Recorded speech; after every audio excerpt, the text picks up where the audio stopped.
Welcome to the Designer Debrief. This is where I sit down with you at the end of the month and I tell you about all of the luxury fashion stories worth knowing about. The launches, the collaborations, all of the big pieces of news so that you don't have to sit there and trawl through it like I have to. I've got all the time in the world. You've got a busy life. Let me deliver. Guys, if you are new here, my name is Cassie and I'm a self-diagnosed luxury addict. I put out videos on Mondays, Wednesdays and Fridays, so if you like luxury fashion, then you're probably going to love it here. So head down there, subscribe, turn on the bell, become a member of our luxury addicted family. When are we going to rehab? Never. Disclaimer, if I look dead behind the eyes, it's because I only arrived in the UK yesterday, and yes, this is my hotel room, hence the change of space. Let's kick it off with luxury news. Bit of a somber one to start off with. Giorgio Armani dies aged 91. He was such a massive part of fashion in Milan. He was a self-made man and really worked his way up to become the richest designer in the world. He leaves behind a massive legacy of elegant Italian tailoring, that soft tailoring, very sort of ethereal looks, and obviously a number of brands. This isn't just Giorgio Armani, this is all of the different diffusion lines, this is home, hotels, restaurants. He continued to own the brand. He was on the board and was chief executive of the brand right until the end there. And obviously, as we, mourn his legacy and everything that he's brought to fashion, something that came out after all of this was his wishes for his will. So Giorgio Armani didn't have any kids, but he did work very closely with family, with his sister, niece and nephews. I don't know if it was niece and nephew singular or plural. However, he instructs his heirs to sell 15% of the company within 18 months of his death, followed by 30 to 54.9% to the same buyer in the course of 3 to 5 years after his death, okay?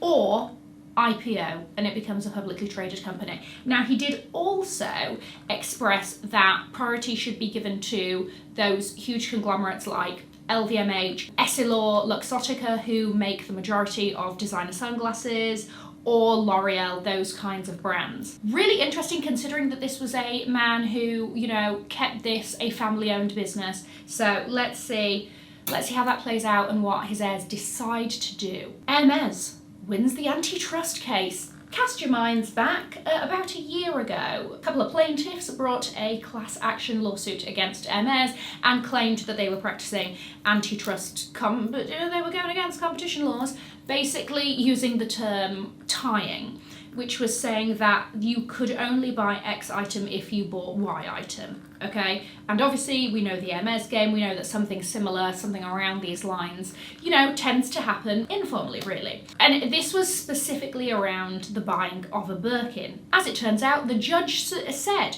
it may be, as plaintiffs suggest, that Hermes reserves the Birkin for its highest paying customers, but that in itself is not an antitrust violation. So they've lost the case and they're Birkinless as well. So listen, that's a big one to go up against, and it did not work out in their favour. I don't know if the lighting is horrible, but we'll stick with it. Spring Summer 2026 is underway. We have had New York, London, Milan. Currently we're in the throes of it as I film this, and around the time that this comes out we might have just moved on to Paris. Now, a couple of highlights from the main brands here.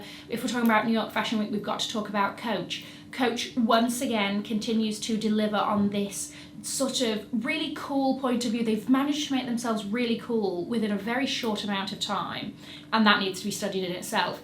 Bags wise, again, there's a lot of focus on that kiss lock sort of frame. It featured in a hobo bag style and in a shoulder bag barrel style, which went on sale shortly after the show and has already sold out. Don't worry, much like the kiss lock, the big clutch, that happened for their last season. I do think that it will be released again, but there was sort of a one chance opportunity for those with fast fingers. Burberry went down a sort of like ode to music, very 70s. Look out for a lot of 70s trends coming for Spring Summer 2026. There was hardly any check. It was all like really fun colours. There's a lime green, hello, and really sort of like intricate, using these really cool cool fabrics in an unexpected way. Demna's Gucci, or at least our first taste of Demna's Gucci, has dropped with a campaign called La Familia. So I did a whole video breaking this down. I will have that linked below. But in accompanying the first images, he also released a short film featuring the likes of Demi Moore, Edward Norton, who else? Keke Palmer. Basically bringing this collection to life via these characters, and you could also see, you know, the pieces in motion. This collection is in select stores from the 25th of September in case you want to go and have a look. Fendi, their bags have blown everybody else out of the water this season. Oh my gosh, true pieces of art, incredible beadwork, incredible use of sequins on the inside of peekaboo bags, which I know doesn't seem practical, but I do think that it's only on one side, and let's be honest, these will be very limited edition pieces. The bags have brought fun with a capital F back onto the scene, and I'm happy about it. We have got to talk about Versace. This is the first collection under new creative director Dario Vitale, and do you want to know what? Initially I was like, there's nothing Versace in this. There is a lot of Versace in this. It's 80s Gianni Versace, the colours, some of the like motifs and things like that, but it doesn't feel fresh to me, and it just, the way that it was presented also made itself feel just like a bit sad. Like, everything just felt really dull. I want, you know, as somebody who loves this brand, who buys from the brand and stuff like that, you want high saturation. You want what Versace is giving that's different from everybody else. And a lot of this felt like Miu Miu, but make it 80s, which is Dario Vitale. So that tracks. And yes, maybe Versace needs a change and blah, blah, blah, but I don't know if this is it. Because the Versace customer, I'm not sure if this is honestly the best look. I'm not sure if the Versace customer is going to buy much of this, if you know what I mean. So there we go. I mean, even like the really high octane pieces, something like this that you think would be so magical, it just made it look, the photography as well, everything just makes it look a little bit dull. So that's my beef. On the other hand, you then have Louise Trotter's Bottega Veneta, which was absolutely fantastic. It felt so Bottega. There was a lot of familiarity, but then it also felt very different and fresh. I don't think it has those like whimsical elements that Mattia Blasi was so good at injecting. But either way, it was an absolutely stellar first collection. The textures, the like, look at that top walking down. It was absolutely brilliant. The bags were interesting as well. Just, there was so much fun and interest, but then that sort of rich craftsmanship just shone through. 10 out of 10. Honestly, she absolutely killed it. There is some hope yet for our independent luxury boutiques. SSENSE has been awarded court protection. So as we know, they were on the brink of bankruptcy. Things weren't going so well. And the Canadian courts have given it protection, which basically means that it gives them time and resources to rebuild, restructure the company, and hopefully give it the old, you know, college try yet again. That is also why it is still around, and the sales, let's be honest, I think the sales are going to be good. Now, another big issue with SSENSE, and sort of I think a big reason why it's been struggling, has been the tariffs. They are a Canadian-based company, and a lot of their sales are done in the US. I do believe, unclear, and this is to be confirmed, I do believe in some cases they are covering the tariffs, if not in all cases. Keep that in mind, and definitely do ask customer service. Chloe Malle becomes head of editorial content at Vogue US. So, as we know, in previous versions of this, I told you that Anna Wintour is stepping down. Not quite, because head of editorial content does report into her. Anna Wintour is not going down without a fight, let me tell you. I don't think that woman wants to know retirement. I don't think she wants to experience what that is like. However, there is now a head of editorial content for every Vogue, which is 10 across the world, and Chloe Malle has been announced as the one for US Vogue. She's been at Vogue since 2011. Started out as a social editor and has just been really grafting ever since. Jaden Smith is announced as the new creative director of Louboutin Men's. Yes, a puzzling sentence to say there. Christian Louboutin, massive shoe brand, well known all over the world, red bottoms, everybody knows what that means. They are just so instantly recognisable. Men's accounts for less than 30% of their sales, and I do think while it has been creeping up, they definitely do want to give it a zing. And they think the way to do that is by appointing Jaden Smith, young guy, Will Smith's son. So there is obviously that sort of Nepo baby conversation that has come into play. He does have a lot of links to fashion. He's been a Louis Vuitton ambassador, but nothing definitely to this level. He will be overseeing 4 collections a year, including leather goods and activations, campaigns, things like that. He is going to show his first sort of taster in January for Men's Fashion Week in Paris. And then we will see from there. Even the announcement of this job has generated $5.4 million in media impact value within 48 hours of the announcement. So listen, they're getting their name about one way or another. Rachel Scott is the new creative director of Proenza Schouler. So as we know, the 2 founders behind Proenza Schouler have moved on to become the new creative directors of Loewe, leaving the position available. Rachel Scott is the founder of Diotima or Diotima. If anybody knows the correct pronunciation of that, please let me know, because I have switched and I think it is Diotima.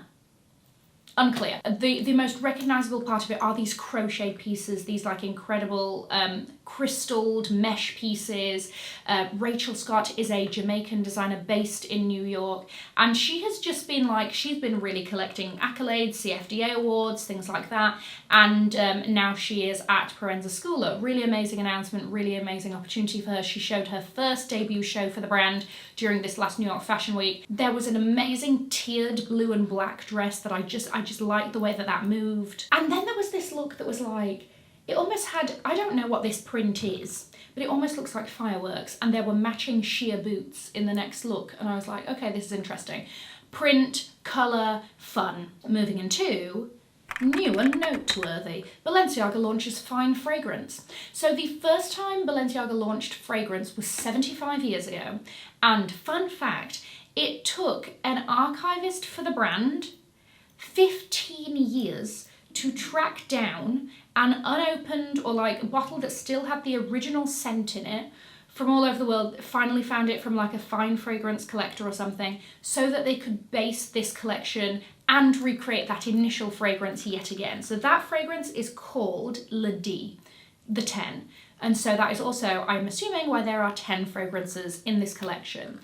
You've got everything in there from, just a couple to highlight, there's 24/7 has notes of coconut, Extra has notes of saffron and peppercorn, and then you have Cristobal, which has been described as an oud for people who don't like oud. Here we go, another brand sort of delving into fragrance and beauty and that kind of category of things. Louis Vuitton has launched yet again another collaboration with Grace Coddington. Grace Coddington was the ex-Vogue US creative director at large. She has a very specific look, her beautiful red hair, and she's just a legend. If you ever watched the September issue documentary, you'd have seen her in that. She's just fantastic, and she also has a love of cats, which is why this collection has a lot of these hand-drawn cats all over them, and there is a focus on travel for this collection. It initially launched, their first collaboration launched in 2019, and here we are back again 6 years later. But you've got everything there from pajamas to luggage pieces to capucines and small leather goods. Chloé relaunches the Paddington bag. This was an it bag of the time, launched in 2005, had an incredibly long waiting list, and people were obsessed with this bag. They've decided 20 years later, let's wake up a sleeping giant. The Paddington is back in a number of sort of neutral-ish shades. She's still got that very signature slouch. The bag, it looks pretty much the same as the original version, apart from the lock, I have been told, is lighter.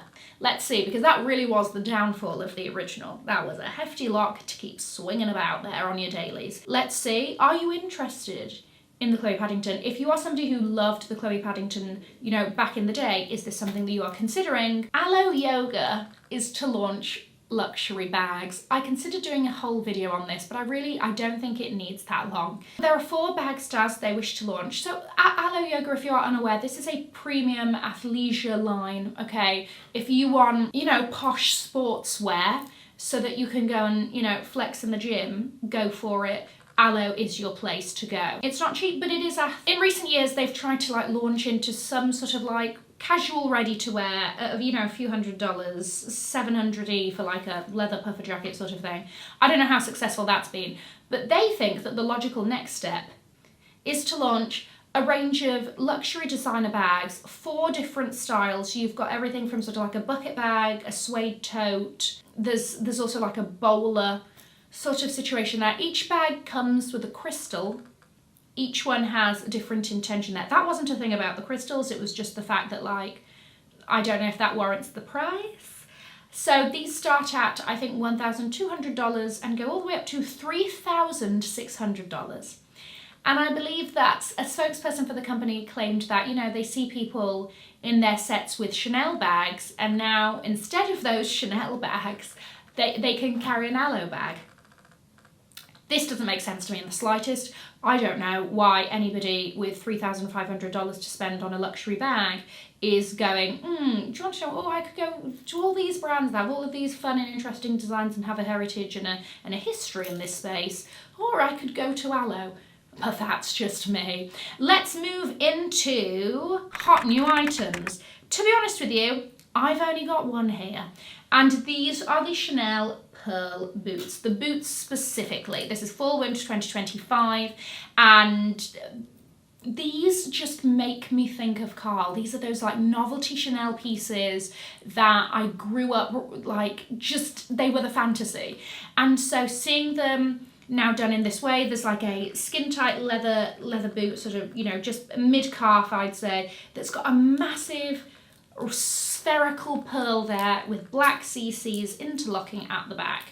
These are a statement. They are also doing a Mary Jane version of this. Get rid. No, they don't have the same impact at all, if you ask me. The boot, fantastic. I also feel like the boot is really much more easily worn. You could do these with a trouser that like covers and cuts off like just before that pearl starts in a little bit more of a subtle way, or you could wear it with a skirt and just have it all on show and, you know, hello, these are my pearl boots. The Mary Janes, I don't even know why they bothered with them. These are not cheap. These are going to set you back $2,700. I think these are very much like a collector's piece. These are a piece that, you know, in 10 years time, you bring them out, oh my gosh, are those the Chanel pearl boots from fall winter 2025? Yes, why yes they are.